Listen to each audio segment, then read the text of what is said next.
Hi there. Today, I'll be talking to you about the re-emergence of vinyls and the effects that this has brought upon people and society.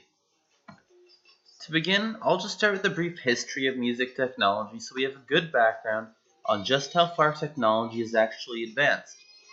Beginning in 1877, Thomas Edison created the phonograph, and this was the first recorded technology that allowed an individual to record sound and actually play that sound back to the user. At this time, this was a huge advancement, even though the concept seems a little simple now.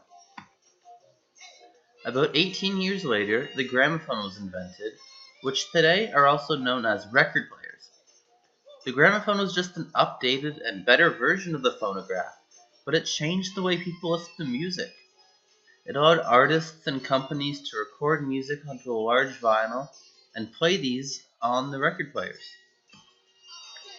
Skipping over some of the history, in 1982, the compact disc or CD was created, and as we all know, it is used to store digital data, but its original use was to store sound recordings. Finally, in 1993, the MP3 was introduced, which changed the music industry as this allowed consumers and the industry to store and play music on their devices, whether it be their phones or computers. But I'll mainly be focusing on the record players and vinyls.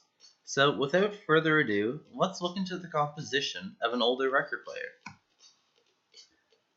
So if we look at this record player, it has a few main components. The first is the turntable, which is where the vinyl gets placed. Then there is the reproducer. This is where the needle gets placed on the record to reverb and send the sound and vibrations up the elbow of the player as someone cranks the lever on the side. The end result is what we all love, music that comes out of the horn. This is an extremely old player, as you can tell. How about we look at a newer version of the record player? As you can tell here, much more modern, sleek, and not as many contraptions to make the record play. 140 years later, and it shows just how much technology has really changed and advanced. So, I've been talking about records and vinyl, but what really are they? As stated by PC Mag, a vinyl is an analog audio recording pressed in a disc. They use grooves to record the music onto the vinyl as they begin from the outside edges and work their way to the center. There's two main types of records, a 45 RPM and a 33 1/3 RPM. Here's the 45 and here's the 33 1/3 vinyl. You may be asking me though, what's the real difference between the two? They look exactly the same. And you'd be correct, other than the fact that the 45 RPM vinyl can hold one, maybe two songs per side, and the 33 1/3 vinyl can hold an entire album. These are also known as an LP or long play. Record players were generally quite expensive back in the day when they were first introduced, meaning only the rich, upper-class people could afford them. Over the years since then, they gradually became more inexpensive, thus allowing more middle-class people to purchase them, which is where you see the rise in record sales since the 1950s up until about the early 80s. So sales were booming all the way up until 1982 until CDs were introduced, which allowed people to walk around with their CD players as they were much more portable than the vinyl players. About 10 years later, and the MP3 was introduced to the music industry, which allowed music lovers to store compressed music files onto their devices, and this ultimately destroyed the vinyl sales as it seemed people have moved on from them. People in the 90s and early 2000s were becoming so busy all the time, they didn't have much time to sit down to listen to any of the vinyls anymore, so they needed something more portable, which is where the MP3s came into play. There didn't seem to be much hope for vinyl sales across the world, as it got as low as about $43 million in sales worldwide in 2006. Something soon magical happened. In the mid to late 2000s, there was a slight influx of record sales, and since then, record sales have actually been on the rise again. In 2015, these vinyl sales were up 32% to $412 million, the highest level since the late 1980s. as CD sales actually saw a 17% decline during this time. As well, these sales exceeded on-demand ad-supported streaming services such as YouTube and Vivo. Some people say these increases are due to the passing away of some of the great singers, such as the likes of David Bowie, Prince, and B.B. King, just to name a few in recent time. Although there is a boom in vinyl sales, subscription-based streaming services such as Spotify and Pandora are still seeing higher sales. This boom is being considered as the nostalgia wave. It is no longer just independent record stores selling vinyls. Other retail stores such as Barnes& and Noble, Amazon, and even Urban Outfitters are selling vinyl. It also allows us, people who were born in the digital age, to enjoy and experience something new and exciting instead of listening to music on our phones or computers. This wave is mainly comprised of people aged 18 to 30 and are not just hipsters with beards and jean jackets as many people may think. I too have also joined this new wave, as I have started collecting records for the past 5 months. For me, there is an excitement about collecting records, putting that record on for the first time, and hearing that sound you don't hear with MP3s. So far, throughout this presentation, you've been listening to the album Midnight Love by Marvin Gaye being played on a record player. So, enough of me talking, let's watch a quick clip that explains the influx in record sales.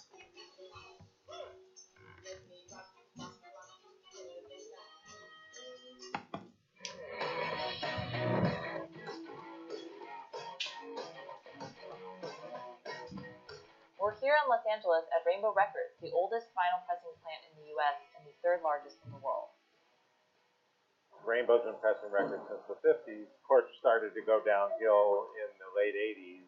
We did make a conscious choice to stay in the vinyl business because there was still, at that time, there was the DJs that were interested in vinyl and then the audiophiles. Small market, we were down to pressing 5,000-6,000 records a day.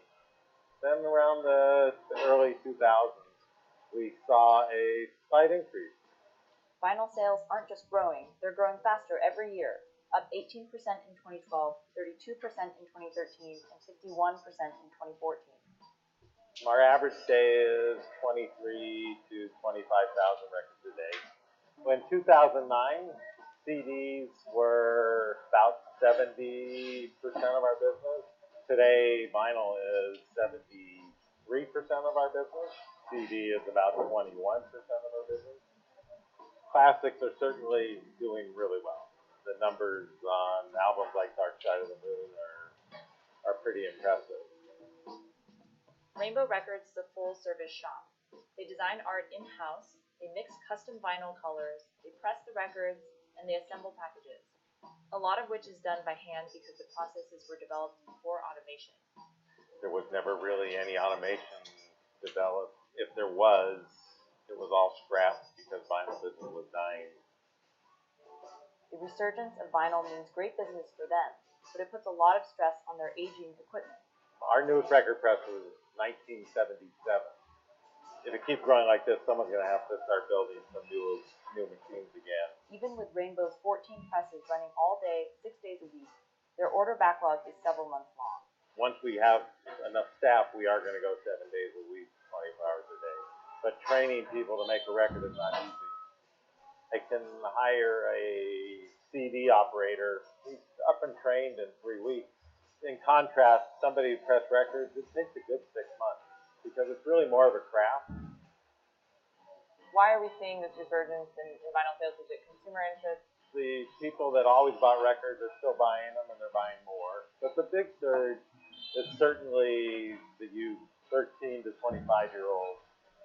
I think it's more of an experience, just taking it out of the jacket, dropping that needle down, looking at the artwork.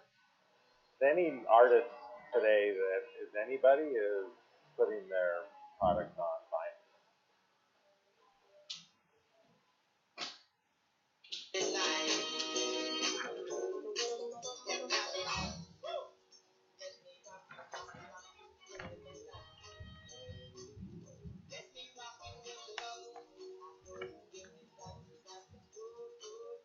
So, Record Store Day is a recent phenomenon that began 10 years ago in April, when the store sales saw their rise from the ashes.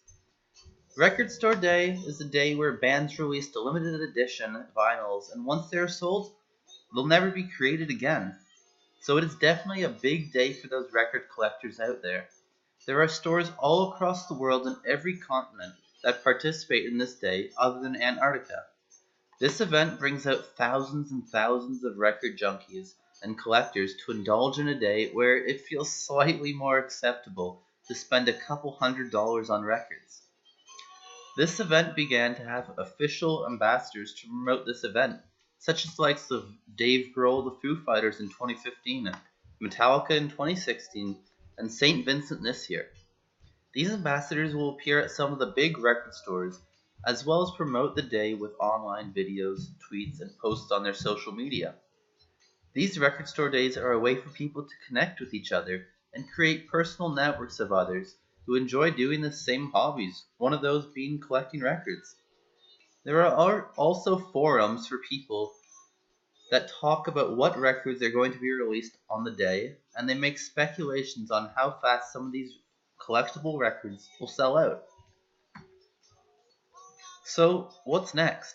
It seems very unlikely for record sales to take over the subscription based music streaming sector, since the music streaming is such a large portion of the music industry. Will the increase in record sales continue to occur, or is it just a rare phenomenon? As a collector, my hopes are that they will continue to rise and become more and more popular. Artists are coming up with new ways to change up the way people see vinyl and make them colored or add in a digital download or create some cool artwork for the album covers. For instance, the Bob Marley album you see on the left is utilizing the color vinyl, or the likes of Bon Iver with the strange symbols on his artwork. But really, only time will tell. I would just like to leave you with this quote from lead vocalist ZZ Top Billy Gibbons. He says, "The rawness and richness of music on vinyl almost went away, but it seems to be on a lot of people's radar, and for good reason. It does something different than more accessible means of music playing, like MP3 players and downloads and whatnot. You get in front of these archaic contraptions that go round and round." And that concludes my presentation on the re-emergence of vinyl records. Thank you for listening.